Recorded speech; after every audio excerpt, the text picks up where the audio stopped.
Hi, I'm Sara Holland, and I'm a licensed real estate agent in the state of New Hampshire. And this is Man vs. Land. It is a segment intended to educate the public on land and homeowner topics, as discussed with experts in those fields.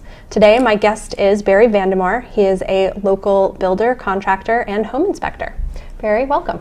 Thank you, Sara. It's great to be here. Yeah, thanks. Talk about a little bit about your experience and how long you've been in the biz. I've been in the biz for quite some time. Yeah. 1994, I started on my own, and been doing all kinds of houses, renovations, and all kinds of home improvements since then. And last year, I became a licensed home inspector as well.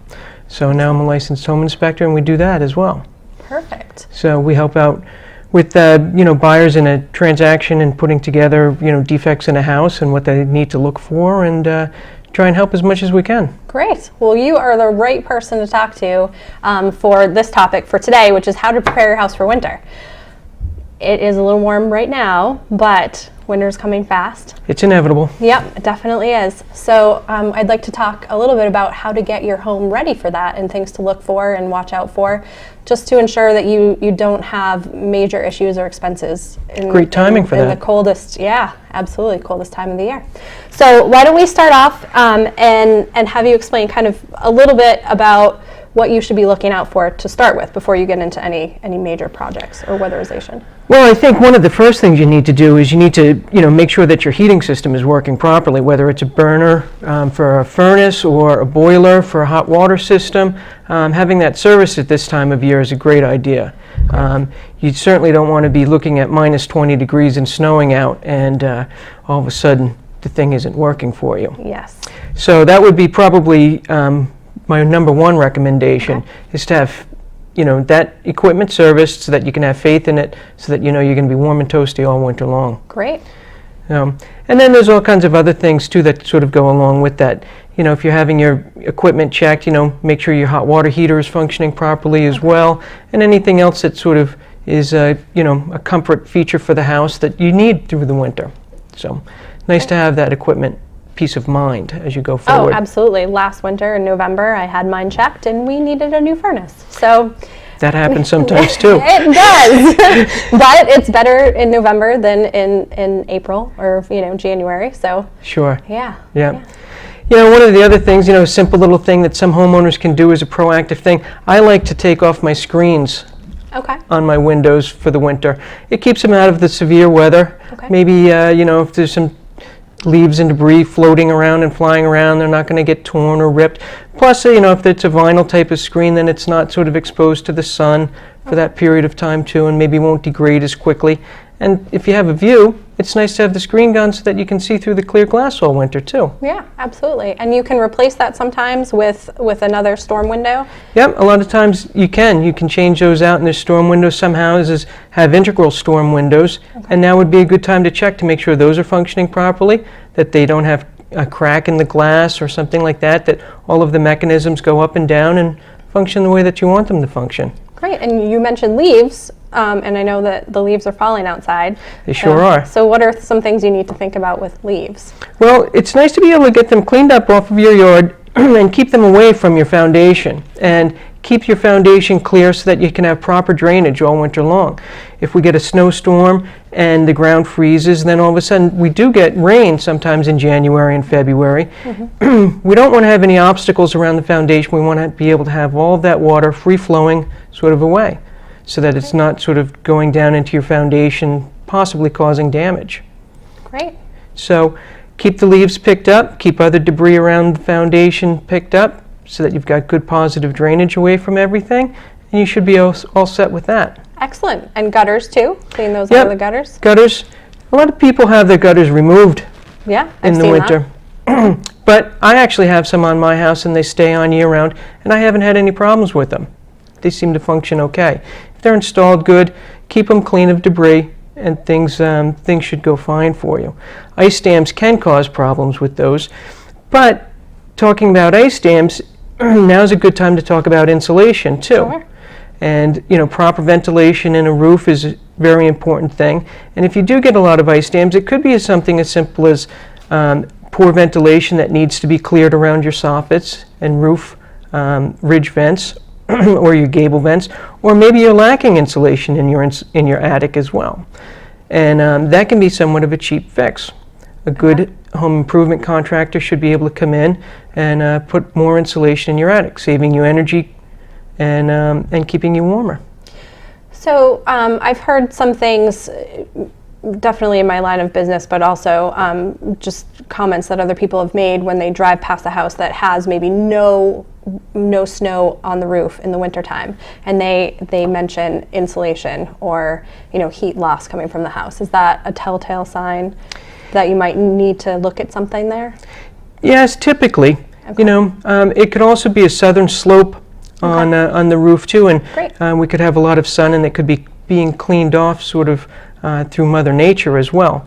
But usually when you see a lot of ice dams, those big icicles hanging down in some valleys and stuff, sure. It almost looks like you could climb up them from the ground. Yeah. That's usually an indication of some heat loss from the attic. Okay. And one way to sort of be proactive about that is to have a home energy audit done as well. Okay. And many times that can be accomplished, and they use infrared to do a scan around the house, and they look for hot spots or cold spots depending on sort of the season that the energy audit is being performed in. Okay. And they can make recommendations in terms of insulation and where these sort of defects are, how to access them, and how to take care of it so that, once again, you save energy and increase your comfort. Great. And how would someone go about finding someone to do an energy audit? Is there a company available, or is it something that you could do for them? Well, there's multiple companies around, and I think a good web search would turn up some, and then they could qualify them based on geography or recommendations from other homeowners and friends and stuff too. So there's quite a few of them in the state that would be able to accomplish those tasks. Great. I think that's a good first step to see, how you will fare in the winter with regards to, heat loss or even just expenses as far as the winter goes. Talk a little bit more about heating and safety. What about flues and chimneys? Sure. Well, it's also a good time of year to have your chimney inspected too. Depending on your heating equipment, there's some heating equipment that direct vents right through a sidewall. Yeah. And if you have a power venter, is one term for like an oil-fired device, you want to have that cleaned. Those usually have a certain life expectancy. Okay. And you want to have those cleaned and checked out and make sure that you're not sort of on the tail end of the life expectancy on that piece of equipment. If you heat with wood, now's a good time to get your chimney swept by a qualified chimney sweep or mason. Mm-hmm. Some masons do that as well. Okay. And so you want to make sure that your chimney's clean, ready to go, no obstructions. Make sure no critters have decided to make a home in there for the summer that you don't even know about, and you go to light that first fire and the squirrels go scrambling. Oh, those are great tips. All right, so heating, how about pipes? What we hear about people having frozen pipes in the wintertime. How do you circumvent that? That's a tough one. It is. Because you never really know until it's too late on some frozen pipes sometimes. But past history in your use of your house is you're going to be your best sort of indicator as to what you need to do with some of that stuff. Okay. If it's a new home to you, you certainly want to be looking for pipes that potentially could be exposed in a basement or a crawl space that's not heated. Okay. Pipes that are sort of close to exterior walls in the basement or crawl space. Make sure that you've got some insulation between those cold outside surfaces and those pipes. That would be sort of a good place to start.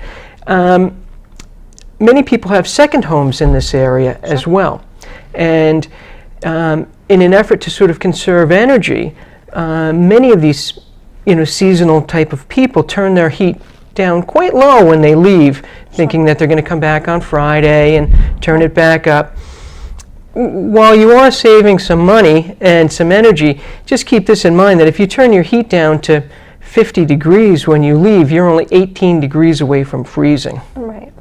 And on a cold night, when we lose power, that 18 degrees can leave your house quite quickly.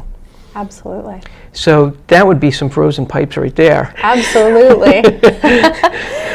So with the frozen pipe, or to circumvent having frozen pipes, and maybe not having your pipes insulated properly, how do you go back after the fact and make sure that everything is taken care of? Not every house has a crawl space or has open rafters in the basement where you can access this easily. Is there a way to do that?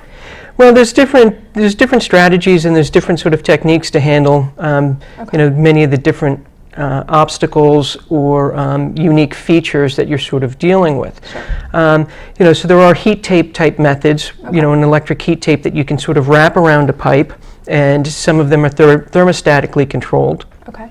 So that those can turn on automatically. Okay. And then there's the manual ones too. You plug them in, you get heat, and the pipe works.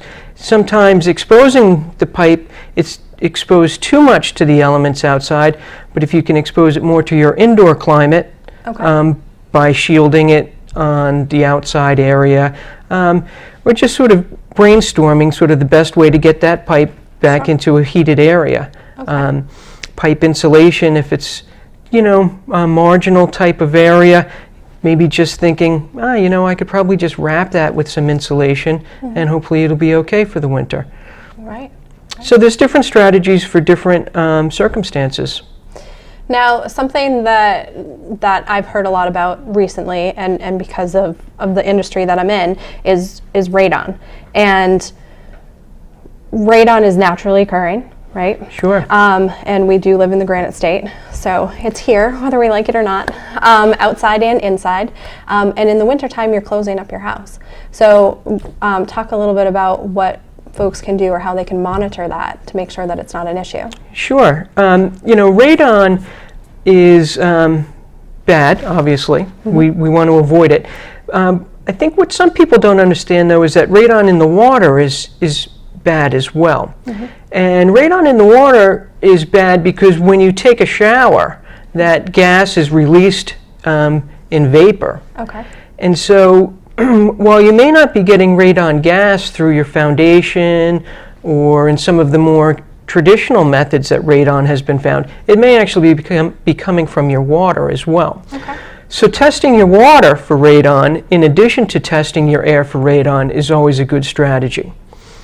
And if radon is found, determining which source it's coming from is important. So therefore, the mitigation process is tailored towards where the source is as well. Okay. And so if it's an airborne source, there's different strategies that can sort of be handled for that as well. There's radon sort of mitigation that can be done in terms of creating a negative air pressure in the basement, and it's exhausting sort of those fumes through almost a chimney-like type structure. Radon in the water has a little bit more of a physical treatment type of thing to it, as opposed to sort of just a natural convection like the air would do. And then there's some other methods too. If you do have a really tight house, a newer type house, having a HRV, which is a heat recovery ventilator, is not a bad idea either, regardless of the radon issue or not. And a heat recovery ventilator works to bring in fresh outside air, and it pulls the stale air from inside the house out.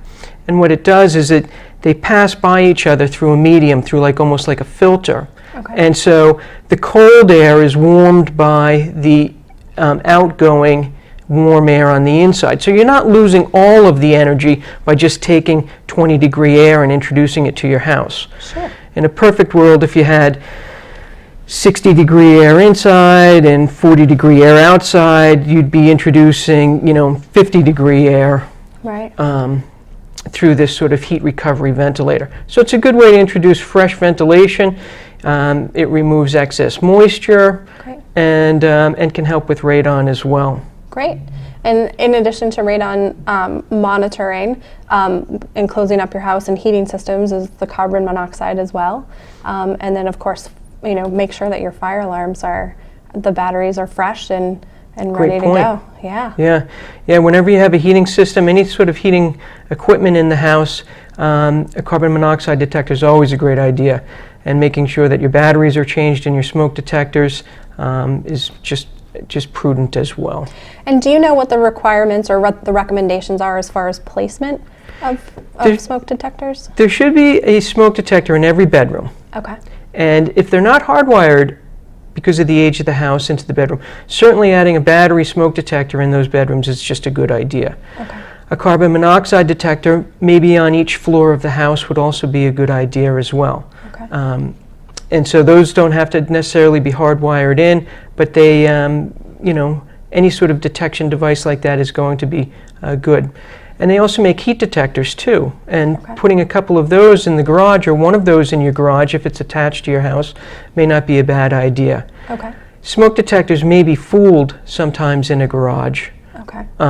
But heat detectors, if it got hot in there because of a fire starting, would also go off as well, and would not necessarily be sort of fooled in a garage. Oh, that's a good point. Very nice. And that kind of segues us into safety for the winter.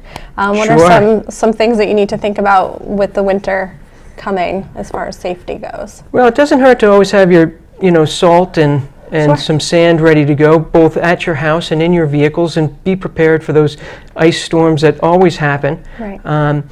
Get your shovels ready, have your snow blower serviced, have your plowing contract brought up to date too. Right. And snow comes sometimes a lot faster than we anticipate. Sure does. So, and this year looks like it's going to be a great snow season with some that's good to hear. Yeah, that Farmer's Almanac said that a mid-November storm is going to be coming, and then we'll also be seeing kind of a late season storm too. Well, if we get a lot of snow, another thing to think about is snow load on the roofs of houses as well. And some older houses typically, need to have their roof shoveled just because the framing structure was probably lighter and lighter codes back then. Sure. You think about an old farmhouse, they probably didn't consider too much of snow loading on the roofs. Right. So shoveling your roofs with a substantial amount of snow on them is always a good idea. Right. Midway through the season, maybe think about getting the roof shoveled. Yeah, and especially, the sun melts the roof and then it freezes and it gets even heavier and compacted, and then it snows again. So yeah, and it keeps building up and building up. It does. And then some of the other problems that you have is that if you do have a sunny side of the house that the snow is sort of shedding on or melting off of, and it doesn't melt on the other side of the house, you have like an unbalanced load there. Okay. And the snow's pushing more on one side of the roof than it is on the other because there's no snow on that side, which would make sense then to shovel that side of the roof as well. Yeah. Bring those loadings back to sort of neutral and not have sort of that unbalanced pushing on your roof. Excellent. Any other tips that you think are important that we share with our viewers? Well, we keep our houses safe and warm. Yeah. That allows us to have fun in the snow too. That's right. That's right. So once everything is sort of squared away, your gutters are clean, your roof's cleaned off, your heating system's running good, you go out there and have some fun. Yeah, absolutely. An ounce of prevention, right? That's right. Yeah, excellent. Well, thank you so much, Barry, for joining me thanks for having me. chatting about this, and hopefully you can come back and we can get the homes prepared for summer. Sounds good. Excellent. All right. Thank you. Thanks.